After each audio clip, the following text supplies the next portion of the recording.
The 21st this year, the Executive Board of the International Monetary Fund, the IMF, concluded the Article 4 consultation with Nigeria.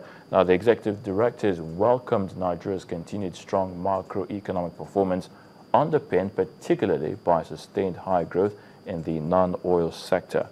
According to them, while Nigeria's economic outlook remains favorable, there are still some risks it has to deal with. It's a yearly activity. The IMF holds bilateral discussions with members.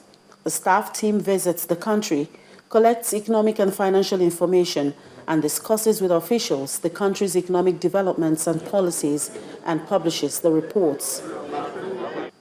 This time, the IMF has projected Nigeria's real GDP to grow by 6.4% in 2013, owing to continued strong performance in the non-oil sector, and expects the growth to improve further in 2014 to 7.4%, above Nigeria's projected 6.75% growth in 2014. They're a lot more optimistic than most of us. I think that in terms of their projections, we should be celebrating. So there's nothing to say that's negative about it. While Nigeria awaits the rebasing of its GDP, most economic analysts believe that Nigeria's economy will eventually surpass that of South Africa. However, the IMF noted that despite these growth, unemployment and poverty are high and social indicators lag those of peers. I do believe that what we should be looking at are holistic solutions. If you notice, we appear to be very, very good at firefighting, in which case a particular issue comes up and we try to address it in isolation.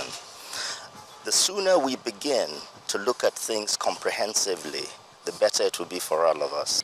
Key risks Nigeria needs to manage, according to IMF report, include continued lower oil revenues from oil production losses and lower oil prices, the impact from the unwinding of unconventional monetary policy, and domestic political and security uncertainties.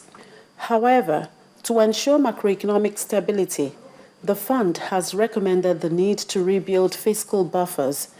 It also called for strong action to address oil theft and production losses, and advised the authorities to strengthen the regulatory framework by passing a sound petroleum industry bill with enhanced oversight and transparency provisions. For many, it's one thing to recommend, it's another to implement. I would expect that IMF should be up and doing in terms of if they've made recommendations to us and we've not implemented them, they should begin to insist so that we begin to see some value, from this exercise.